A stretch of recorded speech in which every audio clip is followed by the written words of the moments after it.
Good morning, students. Welcome to online platform of Shri Academy. In the previous video, we were discussing the chapter The Lost Child. Let's continue with the chapter.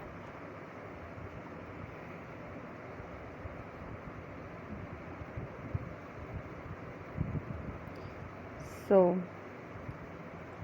yes, from the last second paragraph we have to start. I'm going to start from the last third paragraph. Come, child, come, his parents called from the shade of a grove where they had seated themselves on the edge of well. He ran towards them. So, when the boy was playing with when the boy was watching the insects and worms and enjoying them, at that time the parents of the boy called him and said, "Come, child, come." And his parents were seated themselves on the edge of well, and here it is used the word shade of grove, that means group of plants or trees.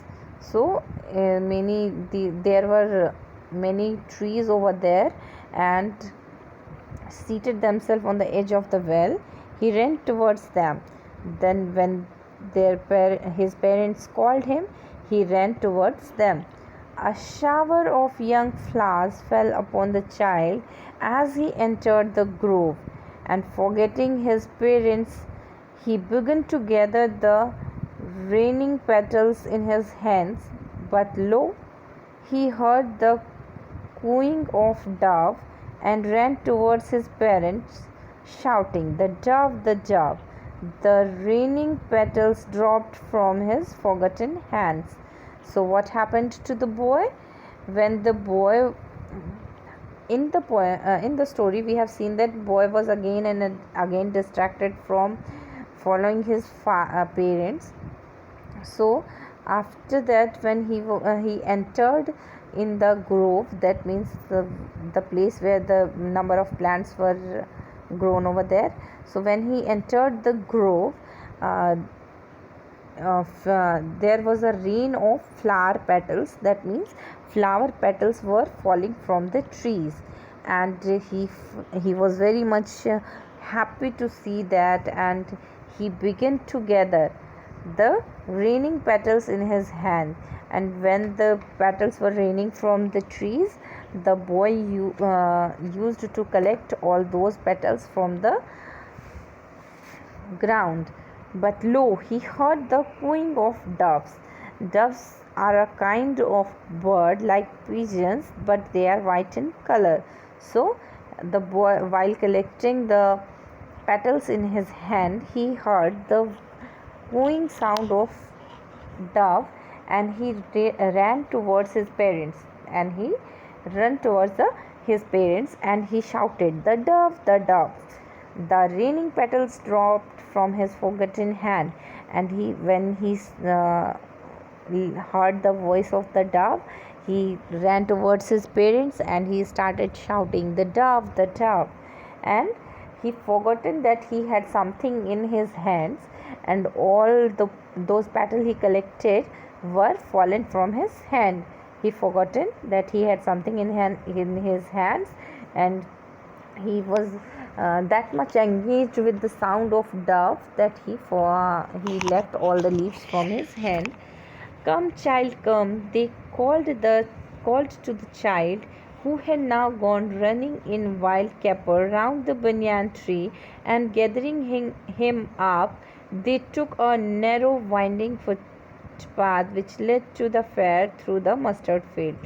So now again, when he was amused with the sound of the bird, and he was distracted from moving with his parents, their parents called him. His parents called him again, "Come, child, come," and they took him in his lap and moved.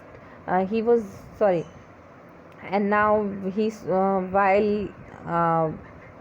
he heard the voice of doves, at that time, after that time, he saw a banyan tree and he started moving around the banyan tree, and he started enjoying the banyan tree.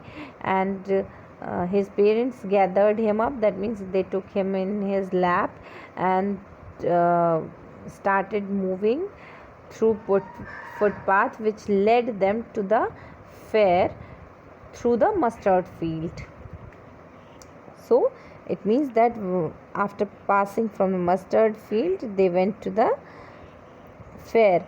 As they neared the village, the child could see many other footpaths of thongs converging to the whirlpool of the fair, and felt at once repelled and fascinated by the confusion of the world he was entering. So, after moving through the mustard field, he reached to the village where the fair was arranged, and and when he came near to the village, he saw many other footpaths. Thongs means group of people, and those footpaths were full of people converging to the whirlpool. What do you mean by whirlpool? Whirlpool is the round movement of water into the sea is known as whirlpool. In Hindi we also call it bhavar. So the boys, the crowd of the people seemed like whirlpool to the boy, and he was very much fascinated and he was very much confused about entering into the world. So a sweet meat seller hawked gulab jamun, rasgulla, barfi, jalebi, and when he entered to the fair, he saw that a sweetmeat hawker was selling gulab jamun, rasgulla, barfi, and jalebi at the corner of the entrance, and a crowd pressed round his counter at the foot of an architecture of many colored sweets decorated with leaves of silver and gold.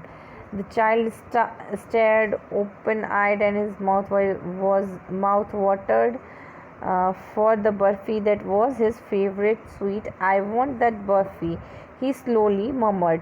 So, as we know, that it is the nature of the children that when they see anything, they want that particular thing. So while he entered to the fair, he found that a seller was selling gulab jamun, rasgulla, and all those things were arranged in such a manner that it seemed him that it was an architecture of many colored sweets decorated with leaf and silvers and golds.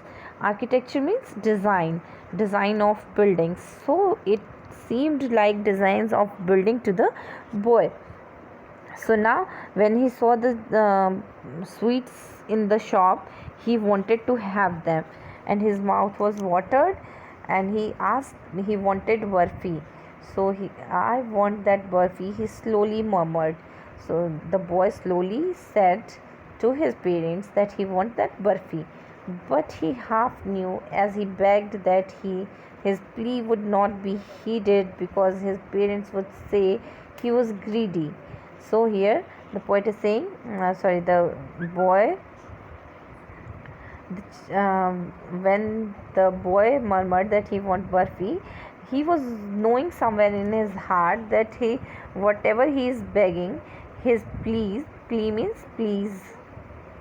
So whatever he is begging, his plea would not be heeded. That means he would his desire will not be considered, and his parents will not buy the sweet for him, and they would say that the boy is greedy.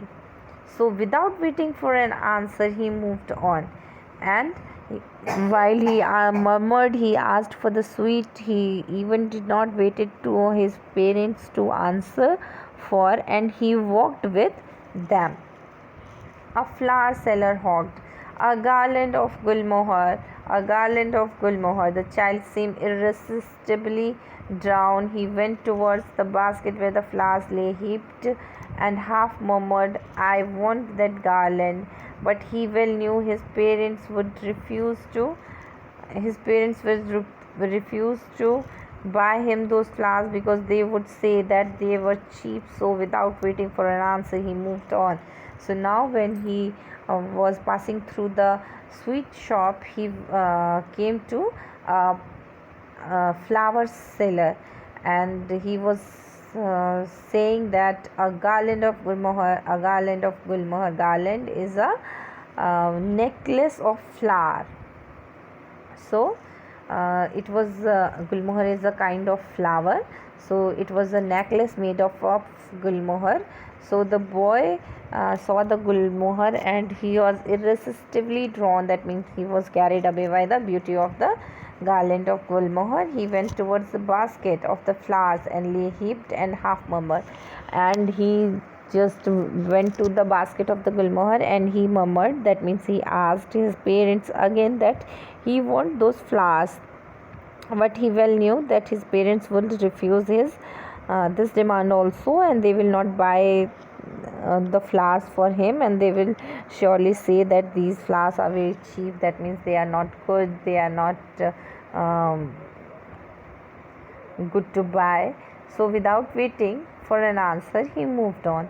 A man stood holding a pole with yellow, red, green, and purple balloons flying from it. The child was simply carried away by the rainbow glory of these silken colors, and he was filled with an overwhelming desire to possess them all.